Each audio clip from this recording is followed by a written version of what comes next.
बात शुरू करूंगा। मौसम चुनाव का है तो स्वाभाविक है हंगामा भी बड़ा ही होगा। एक रिपोर्ट आई, उसमें ने बताया कि भाई हिंदुओं की आबादी घट रही है लगातार और मुस्लिमों की आबादी बहुत तेजी से बढ़ रही है। उसमें 42-43% का उछाल है। मैं कहता हूं कि राजनीतिक तूतू में से अलग हटके भी क्या अब ये समय नहीं आ गया कि हिंदू हो, मुसलमान हो, सिख हो, ईसाई हो, बौद्ध हो, नव बौद्ध हो, कोई हो, किसी की नानुकुर नहीं सुनी जाए, एक सख्त जनसंख्या कानून बने, सब पर लागू हो तत्काल प्रभाव से। मौलाना साहब नहीं, क्योंकि जन जागरण तो बहुत हो लिया, जन जागरण का ही असर ये दिख रहा है कि आबादी यहां तक पहुंच गई। अब इससे ज्यादा जागरण करेंगे तो आबादी कहां तक पहुंच जाएगी, तब तो बड़ा मुश्किल हो जाएगा। इसलिए मुझे लगता है अब जागरण बंद कर देना चाहिए और कानून बना देना चाहिए। क्या जी मौलाना साहब? जी बिल्कुल सही बात आप कह रहे हैं। कानून एक ऐसा बनना चाहिए, उसमें मैं एक मजहबी एतबार से नहीं बल्कि एक मुल्की ज़रूरत के तहत मैं ये कह रहा हूँ, आपकी बात की तायीद कर रहा हूँ कि एक जनसंख्या कानून बनना चाहिए। और जिस जिस कंट्री में देखिए जो खुशहाली है, तरक्की है, उसकी वजह यही है कि वहाँ आबादी कम है। और हमारे देश में और दूसरे देशों में आप देख लीजिए, जहां जहां भी आबादी बहुत ज्यादा है तो वहां कंट्री पर लोड ज्यादा है। तो उस लोड को कम करना है, खुशहाली लाना है, हर परिवार के चेहरे पर मुस्कुराहट हो, खुशहाल हो, तरक्की करे, कारोबार से लगे, तो उसके लिए जरूरी है कि जनसंख्या नीति बनाई जाए। और ये काम गवर्नमेंट का है, गवर्नमेंट को सोचना चाहिए और जल्दी सोचना चाहिए। जी, मुश्किल ये है, मैं जिया मंजरी आपके पास आऊंगा। मुश्किल ये है कि जब जब जनसंख्या कानून की बात हुई तब तब पता नहीं अचानक से कहां से लोग निकल आते, झंडा हाथ में लेके बोले जन जागरण, जन जागरण, जन जागरण, जन जागरण। कई बार लगता है दैनिक जागरण बोल रहे हैं कि जन जागरण बोल रहे, समझ में नहीं आता। खैर, बोले जी कानून नहीं बनाओ, जागरण करो। जागरण तो देवी जागरण भी होता है, कितना जागरण करें? 65 साल जागरण का नतीजा हमारे सामने आ गया, रिजल्ट। अब इससे आगे और फिर जागरण किया तो शायद हम जागरण करने लायक ही नहीं बचेंगे। जिया मंजरी जी, देखिए बहुत सोचने वाली बात है कि ये इस प्रकार की जो प्रपंच निकल के आते हैं जब भी कोई नया कानून या देश के हित में या राष्ट्र के हित में कोई कानून बनने की बात होती है, तो इस प्रकार के बहुत सारे लोग, बहुत सारे एनजीओ, बहुत सारे वॉलंटियर्स, बहुत सारे फेसेस निकल के आते हैं जो कि ह्यूमन राइट्स की बात करते हैं, बट क्वालिटी ऑफ लाइफ की बात नहीं करते, क्वालिटी ऑफ अपॉर्चुनिटीज की बात नहीं करते, राष्ट्र के संरक्षण की बात नहीं करते, ये बात नहीं करते कि आप बच्चे जो इतने पैदा किए जा रहे हैं, एक-एक घर में 10-10, 15-15 बच्चे, क्या उनको आप उस लेवल की अच्छी खुराक, अच्छी पढ़ाई, अच्छा भविष्य दे पा रहे हैं या नहीं दे पा रहे हैं? तो मुझे लगता है कि इसके ऊपर एक सख्त कानून आना चाहिए और अभी जो युवा पीढ़ी है उसको भी समझ में आ रहा है कि 2 से ज्यादा बच्चे नहीं होने चाहिए, लेकिन अगर कोई 2 से ज्यादा बच्चे कर रहा है, अब भी, तो उसके ऊपर क्या कार्यवाही हो, उसे कौन से अधिकार हटाए जाएं। ऐसा कुछ कानून बने कि जो सरकार के अगेंस्ट जा करके अगर 2 से अधिक बच्चे पैदा कर रहा है तो उसका वोटिंग राइट्स हटा देना चाहिए, तब जा करके इसको अमल में लाया जा सकेगा। ठीक बात। मुन्ना खान साहब के पास चलूं उससे पहले मैं एक बात जरूर कहूंगा कि भाई पंडित जी, मौलाना साहब, पादरी, ग्रंथी, हर धर्म के धर्माचार्य ये बोलते हैं कि भाई लड़ाई झगड़ा ना करना, हिंसा नहीं, प्यार से रहो। उसके बावजूद भी इंडियन पेनल कोड बनाया था ना हमने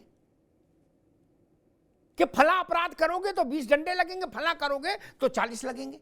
लिखा पढ़ी की थी ना।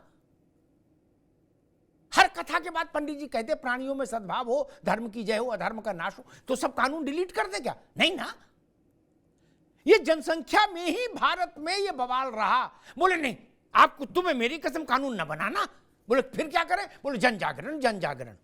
क्या जन जागरण की आड़ में बाढ़ आ गई, जन जागरण की आड़ में बाढ़ आ गई। और हर बार ये कहा गया, बोले जन जागरण क्यों जरूरी है? बोले अग्निहोत्री जी अभी समझ नहीं आई लोगों तक। मैंने कहा इराक में क्या हो रहा है ये समझ है? मुरादाबाद में क्या ईरान में क्या घट रहा है ये समझ है संभल में, लेकिन बच्चे कितने हो ये समझ नहीं। सिलेंडर पे सब्सिडी कहां मिलेगी पता है, हाँ। राशन कहां मिलेगा ये पता है सबको, हाँ। भारत में कोई ऐसा व्यक्ति है किसी धर्म का जिसको ये ना पता हो कि फ्री राशन कहां मिल रहा?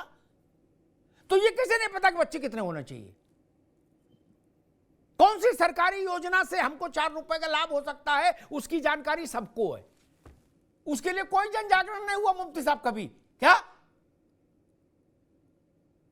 जो अनपढ़ है उनको भी इसकी जानकारी है कि मुफ्त की योजनाएं किधर हैं, उधर ही चलो। फिर जनसंख्या पर ये कह दिया जाता कि हमें तो कुछ पता ही नहीं, हम तो मानते हैं कि फुलवारी है, फूल रही है। नहीं, आपकी फुलवारी दूसरों के लिए बोझ बन जाती भैया। खैर मुन्ना खान साहब जी, ये जो रिपोर्ट आई, इस रिपोर्ट पर भाजपा वालों ने कहा कि भाई ये कांग्रेस ने जो 60 साल देश में राज किया उसमें जो नीतियां अपनाई उनके कारण ये तस्वीर बन गई। पूरे देश में ऐसी एक लहर चला दी कि जिसमें फुलवारी फूलती ही गई और इस रफ्तार से फूली कि वो 40% के आंकड़े को क्रॉस कर गई बढ़ोतरी की दर को। मुन्ना खान साहब देखिए भाजपा का काम है कहिए, अभी 10 साल से भाजपा ये कह ही रही है कांग्रेस ने ये किया, ये भाजपा बताए कि भाजपा ने किया। दूसरी बात, बहुमत से लबालब भरी सरकार, कितने कानून बने, 163 नए कानून देश में बने। तो मैं ये पूछना चाहता हूं कि जनसंख्या नियंत्रण कानून भारतीय जनता पार्टी ने क्यों नहीं बनाए, आखिर क्या मंशा थी? दूसरा सवाल, जब चुनाव लास्ट पीरियड पे चल रहा है उसके बाद प्रधानमंत्री एएससी की रिपोर्ट आती है कि जनसंख्या हिंदुओं की घट रही है, मुस्लिमों की बढ़ रही है, इसके क्या मायने हो सकते? ये मायने हो सकते हैं कि 3 चरणों के जो मतदान हुए उससे भारतीय जनता पार्टी की नींव हिल चुकी है। भारतीय जनता पार्टी समझ चुकी है कि 150 से प्लस मैं नहीं हूँ, हम झोला उठाते दिख रहे, और इसे डर झोला उठाने का नहीं है। 10 साल के जो कुकर्मों का हिसाब होगा सत्ता बदलने के बाद, उसका डर सता रहा है। ये कोई नैतिक तौर पे ये रिपोर्ट अभी आने का कोई मतलब नहीं बनता कि चुनाव के दौरान आप लाए। 10 साल आपकी सरकार रही, बहुमत से लबालब भरी सरकार रही, 163 कानून संसद में आपने पेश करवाए, और जब चुनाव का ऐन मौका आया तो आप कह रहे हो कि भाई जनसंख्या कानून नहीं बना। आखिर किसने रोका आपको? क्या 20% मुसलमानों ने रोका? क्या 20% मुसलमानों से डर गई सरकार? ये सवाल पूछना चाह रहे हैं आप? ठीक है मुन्ना क्या खान ये शाह और शहनशाही मुसलमानों से डरती है? ठीक, एक तो जनसंख्या कानून लाने में डर रही है? एक मिनट रुको, मैं बीजेपी को बहस मिला। अभी आप रुक जाइए, अभी आप जन कर दीजिए इनकी। प्रमोद मिश्रा जी के पास चलूंगा, लेकिन जो मुन्ना खान कह रहे हैं कि किस 165 कानून ले आए, ये क्यों नहीं ले आए? ये भी आ जाएगा, देश की इच्छा है तो पूरी जरूर होगी। मेरी रुचि इसमें नहीं कौन झोला उठा के जाएगा, कौन ब्रीफकेस उठा के भागेगा, मेरी रुचि इसमें नहीं। मैं तो कहता हूं देश में कोई सरकार रहे, किसी रंग की सरकार रहे, सख्त और निर्णायक जनसंख्या कानून बनना चाहिए। किसी धार्मिक व्यक्ति को यह इजाजत नहीं दी जानी चाहिए कि जनसंख्या कानून पर चू चप्पड़ हो, नहीं, किसी को इजाजत नहीं होनी चाहिए। इस बात का धर्म से क्या लेना देना? आप नमाज पढ़ना चाहते पढ़िए, आप आरती करना चाहते करिए, लेकिन बच्चे कितने पैदा करेंगे तो देश का विषय है भाई। इसमें धार्मिक लोगों का क्या लेना देना? और धार्मिक लोगों को तो बच्चों की क्रिया प्रक्रिया से वैसे ही अलग रहना चाहिए। ये काम इमाम साहब का थोड़ी ना है, वो अल्लाह का रास्ता बताएंगे कि बच्चे पैदा करने की सलाह दें ना। प्रमोद जी, कांग्रेस कह रही है कि भाई आपके पास 10 साल थे, बहुमत से लबालब भरी सरकार थी। मुन्ना खान कह रहे हैं आप क्यों नहीं ले आए? और एक बात कहें, मेरी नाराजगी हर सरकार से इस पिछले 3 दशकों में रही, कोई सरकार रही हो, कि दुनिया भर में आप लोग दुनिया भर का काम करते हैं, लेकिन जो सब समस्याओं की जड़ है, मदर ऑफ ऑल प्रॉब्लम्स, जनसंख्या, उस पर काम किसी सरकार ने नहीं किया। कोई डर है, हिचक है प्रमोद जी, या इंदिरा गांधी को जो झटका लगा था उसका असर आज तक नेताओं पे है? बोले ना गुरु उधर न जाना। प्रमोद जी। न कोई डर है, न कोई हिचक है, न कोई संकोच है, न कोई भय है। पिछले 10 वर्षों में आपने कहा कि 30 वर्षों से आप चिंतित हैं। बिल्कुल आपकी चिंता आप 30 वर्षों से हैं, और देश के प्रबुद्ध नागरिक जो इस विषय से संबंध रखते हैं उनकी चिंता तो और भी ज्यादा रखते हैं। लेकिन हम तो पूर्ण बहुमत में 2014 में आए पहली बार। पिछले 10 वर्षों की बात पूछा आपने भी, और मुन्ना जी ने भी अपना वक्तव्य दिया कि कानून क्यों नहीं लाए। मुन्ना जी, सीधा सीधा जवाब दे दीजिए, सीएए का समर्थन करते हैं, हाँ या ना? घुसपैठियों को रोकने के लिए जो कानून आए, और दूसरी जगहों से, जो कि सीएए किसी की भी नागरिकता लेने का विषय नहीं था, छीनने का विषय नहीं था, उन देशों में रहने वाले अल्पसंख्यकों को नागरिकता देने से संबंधित था। आप इसको समर्थन देते हैं, हाँ या ना? सीधा जवाब दे सकते हैं तो दें, नहीं देंगे, बिल्कुल नहीं दे पाएंगे। आप यूनिफॉर्म सिविल कोड, जिसपे इतनी चर्चा हो रही है, जो उत्तराखंड में पास हुआ, हमारी ही सरकार ने पास किया, आप उसका समर्थन करते हैं, हाँ या ना? आने वाली सरकार जो हम 4 जून 2024 में बनाने जा रहे हैं, दोबारा तीसरी बार जनादेश लेकर के, जब जनता का आशीर्वाद प्राप्त होगा, उसके बाद जब हम यूसीसी लेकर के आएंगे, उसका आप समर्थन सदन में खड़े होकर के आप अथवा आपका दल अथवा आपके नेता धूमधाम से इसका समर्थन करेंगे, हाँ या ना? अग्निहोत्री साहब, आपकी बात का जवाब। हमने क्या प्रयास किए?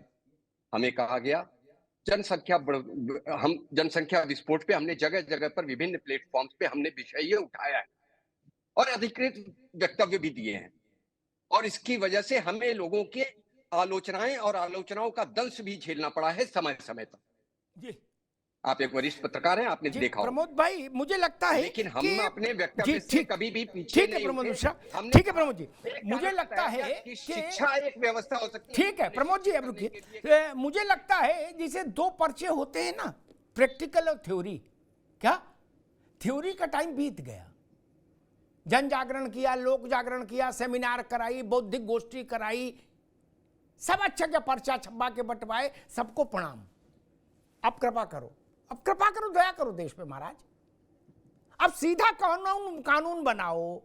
2 बच्चे होंगे तो सिलेंडर सब्सिडी पर मिलेगा। मैं वो भी नहीं कह रहा जो जिया मंजरी कह रही मेरी दोस्त, चलो उतना नहीं भी हार्ड हो, लेकिन सिलेंडर फिर आपको सब्सिडी वाला नहीं मिलेगा, सरकारी राशन नहीं मिलेगा मुफ्त वाला, बाजार से खरीदिए। इस तरह की सुविधाएं तो वापस ले लीजिए। मौलाना साहब, बात कहना वो है ना, तुलसीदास जी ने लिखा कि पर उपदेश कुशल बहुतेरे, जे आचरहि सो नर न घनेरे। क्या मैं एक टेस्ट करता हूं, अभी दूध का दूध, पानी का पानी हो जाएगा। एक व्यवस्था आएगी मेरे ख्याल से, जब अगर कंटिन्यूएशन में मोदी की सरकार रही तो व्यवस्था आ जाएगी 6 महीने के भीतर, कि भाई देश के नागरिकों के हिसाब किताब के लिए एक रजिस्टर बनाएंगे। बस इतनी सी बात। रजिस्टर हरे रंग का होगा, लाल रंग का होगा, ये भी नहीं कहा। क्या लाइनदार होगा कि बिना लाइनदार होगा, ऐसा भी कुछ नहीं बोला। बोले रामलाल का नाम भी लिखा जाएगा, ननकू का भी लिखा जाएगा, रज्जाक का भी लिखा जाएगा, और रजिया का भी लिखा जाएगा, शकुंतला का भी। इतनी सी बात है, नेशनल पॉपुलेशन रजिस्टर है। उसी पर लोग हाय तौबा मचाए दे रहे हैं। इब्तिदाए इश्क है, रोता है क्या, आगे आगे देखिए होता है क्या। नहीं मौलाना साहब, रजिस्टर में क्या समस्या भाई? बोले ना रजिस्टर में हम नहीं लिखेंगे। क्यों? रजिस्टर में क्या समस्या भैया? सिम कार्ड लेने जाते हो तो वहां 4 पीढ़ी का सारा डिटेल जमा कराते हो कि नहीं दुकान वाले के पास? यह रजिस्टर में दिक्कत है। ये वो लोग हैं जो रजिस्टर में एंट्री के खिलाफ हैं, लेकिन मंच पर आते तो कहते नहीं कानून बनना चाहिए, हमको क्या दिक्कत है। मौलाना साहब, जी, मसला ये है कि वो कत्ल तो करते हैं, चर्चा नहीं होता, हम आह भी करते हैं तो हो जाते हैं बदनाम। तो जहाँ तक रजिस्टर की बात है, रजिस्टर में एंट्री की बात है, सीए कानून की बात है, तो हमने सीए कानून का नहीं समर्थन मौलाना किया साहब, है। सीए आप अलग है। जानते हैं सीए, एक वो मिनट मौलाना साहब, रजिस्टर, एक मिनट मौलाना साहब, एक सेकंड, सिर्फ एक सेकंड। सीए का भारत की जनसंख्या समस्या से कोई लेना देना नहीं, वो ऑल टुगेदर अलग विषय, इसलिए उसको आज हम लोग नहीं लाएंगे। प्रमोद जी ने उठा दिया, ठीक है, अभी उसका कोई लेना देना यहाँ है नहीं। भारत में जो जनसंख्या विस्फोट है उसका सीए से कोई लेना देना नहीं, क्या? और सीए बहुत छोटे वर्ग को एड्रेस करने वाला कानून, उसका हंगामा ज्यादा है क्या? अभी तक मेरे ख्याल से 500 लोगों को भी जनसंख्या नागरिकता नहीं मिली, दी गई है। ऐसा थोड़ा कि हजारों लोग आ रहे हैं और रेला मेला लगा है, नहीं नहीं, इसलिए वो विषय नहीं है। जनसंख्या अलग किस्म की समस्या है मौलाना साहब। जी देखिए, जिस रजिस्टर की बात की है, जी। उस रजिस्टर का इंतजाम व्यवस्था हुकूमत को चाहिए कि वो करे, ताकि उसमें अब्दुल्ला का भी नाम लिखा जाए, बाबूराम का भी नाम लिखा जाए, सबका रजिस्टर में इंदराज होना चाहिए। मैं इसका हामी हूँ और समर्थक हूँ। और चूंकि जनसंख्या जो है वो काफी हद तक बहुत ज्यादा है, तो उस पर कंट्री के जो जिम्मेदारान है, यानी हुक्मरान है, ये उनकी जिम्मेदारी बनती है कि वो इसका इंतजाम करें कि हम कैसे कंट्रोल करेंगे और किस तरह करेंगे।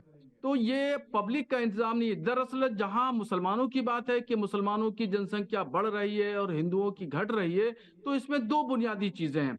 एक आर्थिक चीज है, यानी माली तंगी, गुर्बत, जो लोग गरीब हैं, जो खानदान गरीब है तो गुर्बत से जूझ रहा है, तो उसको इस बात की ज्यादा जानकारी नहीं है, क्योंकि वो एजुकेशन से वाबस्ता नहीं है। अगर वो एजुकेशन से वाबस्ता हो जाएगा, पढ़ा लिखा होगा, तो उसको तमाम चीजों की जानकारी होगी, और तो फिर वो अपने बच्चों की तालीम और तरबियत पर ज्यादा ध्यान देगा। और जी, जब बच्चे ठीक कम मौलाना होंगे साहब, ठीक खानदान में, ठीक, बच्चे जी कम होंगे तो तालीम और ठीक, तरबियत अच्छी हो सकती है। जी जी। मौलाना साहब, मसला वही है कि मुर्गी पहले आई कि अंडा पहले आया।